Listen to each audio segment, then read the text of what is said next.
বন্ধু-বান্ধৱীসকল, পদিনা পাত অকল সোৱাদৰ কাৰণেই নহয়, শৰীৰৰ কাৰণেও বহুত লাভজনক। ইয়াত বহুতো ধৰণৰ ঔষধি গুণ পোৱা যায়। গৰমৰ দিনত সকলোৰে ঘৰত ইয়াৰ ব্যৱহাৰ প্ৰায়ে কৰে। খোৱা খাদ্যৰ সোৱাদ বঢ়োৱাৰ লগতে আমাৰ শৰীৰত ঔষধৰ দৰে কাম কৰে। আজি আমি ইয়াৰ দ্বাৰা হোৱা লাভৰ বিষয়ে আলোচনা কৰিম, যাৰ দ্বাৰা আপুনি বহুতো সমস্যাৰ সমাধান পাব। তেনেহ'লে বলক বন্ধুসকল, ভিডিঅ'টি আৰম্ভ কৰোঁ।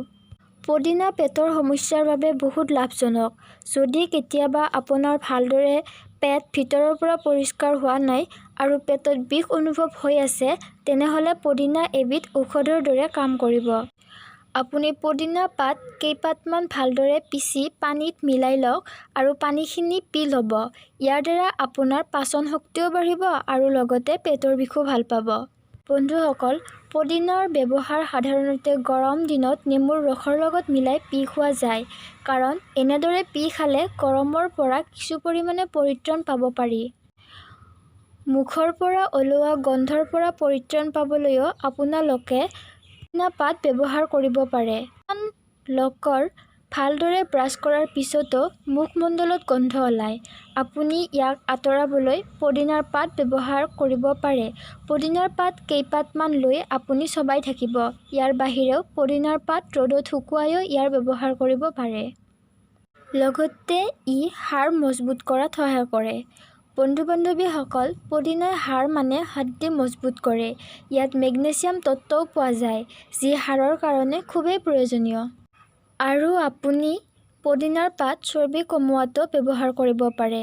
বন্ধুসকল, যোনে শকত হোৱা বা চৰ্বি বঢ়াৰ বাবে চিন্তিত হৈ আছে, তেনে লোকেও ওজন কমোৱাৰ বাবে বা চৰ্বি কমোৱাৰ বাবে পদিনা ব্যৱহাৰ কৰিব পাৰে।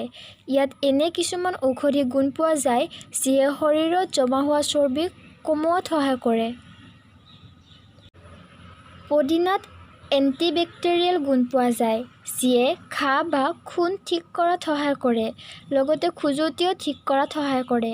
যদি কেতিয়াবা আপোনাৰ ক'ৰবাত খুন বা খজুৱতি হয়, আপুনি পদিনাৰ পেষ্ট বনাই সেই খুনখিনিত লেপ দি থ'ব পাৰে। ইয়াৰ দ্বাৰা আপুনি কিছু পৰিমাণে হ'লেও পৰিত্ৰাণ পাব পাৰিব। পদিনাৰ প্ৰতিটো অংগই ডাল পাত সকলোতে ঔষধি গুণেৰে ভৰপূৰ।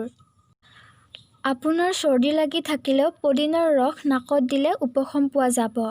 বমি ভাব আহিলে বা হিক্টি আহিলে পদিনা পাত খালে আৰাম পোৱা যায়। আপোনাৰ সকলো ধৰণৰ গেছজনিত প্ৰব্লেমত পদিনাৰ পাত খালে এই সমস্যাৰ পৰা পৰিত্ৰাণ পাব পাৰিব। যদি আপোনাৰ মূৰৰ বিষ হয়, তেনেহ'লে পদিনাৰ পাত লৈ ইয়াৰ ৰসটো মূৰত বা কঁপালত লেপ লগাই লাহে লাহে মালিচ কৰিলে মূৰৰ বিষৰ পৰা উপশম পাব পাৰিব।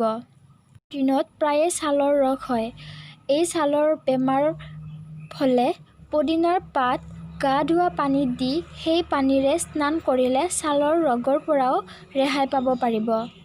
মানুহৰ দেহত প্ৰয়োজনীয় প্ৰায়বোৰ ৰাসায়নিক তত্ত্ব পদিনাত পোৱা যায়।